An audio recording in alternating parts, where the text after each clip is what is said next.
everyone, it's Jacqueline for Pixie Dust PhD.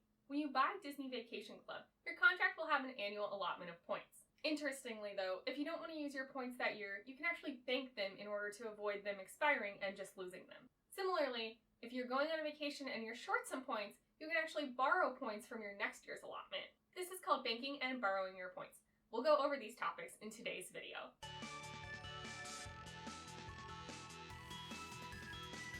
Let's start with banking. Perhaps you have other obligations and so you can't do your annual Walt Disney World trip one year. Or let's say you do go, but you have some points left over, maybe 20 from your annual allotment. If you don't do something with these points, either your full year's worth of points if you don't go at all, or your leftover points from your trip, then they just disappear. Your points do expire, and this really is money wasted if you don't do anything with them. Disney Vacation Club does allow you to save points from one year to the next though. This is called banking. Now, of course, there's some fine print. You do have to bank your points by a certain deadline.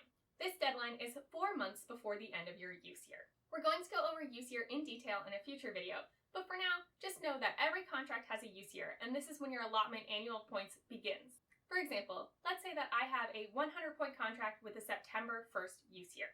This means currently I'm in the use year that runs from September 1st, 2019 until August 31st, 2020. And then my next allotment of points is going to start on September 1st, 2020 and run until August 31st, 2021. Now, if I have unused points from my current use year, that is September 1st, 2019 to August 31st, 2020, I can go ahead and bank them to use during my next use year. With a September use year, you're going to have to bank your points 4 months before August 31st of that year. In this case, April 30th, 2020. Now these banked points will be available for use during my next use year from September 1st, 2020 through August 31st, 2021.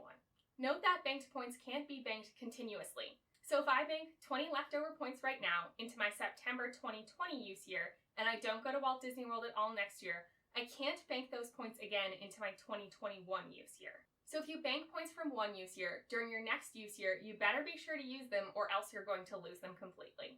On the flip side, let's say I'm planning a vacation that costs 118 points. But shoot, my contract only has 100 points. Well, thankfully, I can just borrow those 18 points that I need from the next use year. In this example, I'll use all 100 points from my current use year, September 2019 to August 2020, and then I'll borrow 18 points from my September 2020 use year. This leaves me with 72 points left starting in September 2020 to use for that use year. And similarly to how you cannot continuously bank points, you also can't borrow points past that one additional use year. So if I was planning a trip that was 220 points, I could use all 100 points from my current use year. I could borrow all 100 points from my next use year, but then I'll be 20 points short. I cannot proceed to go ahead and borrow those 20 points from 2 use years from now. Now, if you find yourself in this situation, Disney does offer one-time use purchase of vacation points, up to 24 per use year. These additional points are restricted to the 7th month booking window and cannot be used for your 11th month priority home resort booking window. But in my prior example, I could use all 100 points from the current year, borrow all 100 points from the next year, and then buy the additional 20 points I need from Disney and just have to book at the 7th month window instead of the 11th month window. Note that when banking or borrowing points, once you've moved points away from their use year, you cannot move them again. So you want to ensure that you're using those points that you're moving around use years first. So for example, let's say I'm unable to go to Walt Disney World this year and I bank all 100 of my points. And next year I'm planning a vacation that I'll need 170 points for.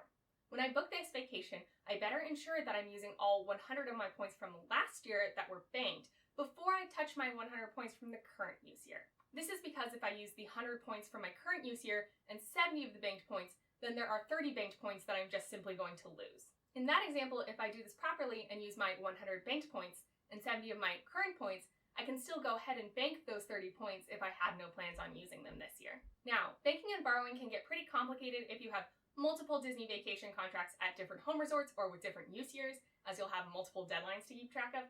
But if you're just thinking about this for one contract, it can be relatively straightforward. In my opinion, one of the beauties of banking and borrowing is that it really makes DVC an option if you're the type of person who only wants to go to Walt Disney World every other year. Certainly if you go more frequently than that, Disney Vacation Club could be a great option, but if you're the type of traveler who wants to experience places other than Walt Disney World for your one big trip a year, it's nice to be able to spread it out. So you can go to Disney one year, maybe Greece the next, Disney the year after that, Japan the next, etc. By having the option to bank and borrow points, if you do it smartly, you could purchase a relatively small contract and then bank and borrow to suit your vacation needs. By pooling points across multiple use years, you'll be able to enjoy a longer stay or in larger accommodations at Disney when you do go. Banking and borrowing can also make Disney Vacation Club more attractive if you have a travel partner who is not as Disney obsessed as you are. This way you can compromise and go to Walt Disney World every other year for your big trip, but still make great use of those Disney Vacation Club points. So those are the basics of banking and borrowing. Does knowing about banking and borrowing points sway your decision to purchase DVC at all? I know it's a huge factor for me. Let us know in the comments down below. If you found this video helpful, I hope you liked the video and consider subscribing and turning on that bell icon to get notifications anytime a new video is posted. And we'll see you next time at Pixie Does PhD.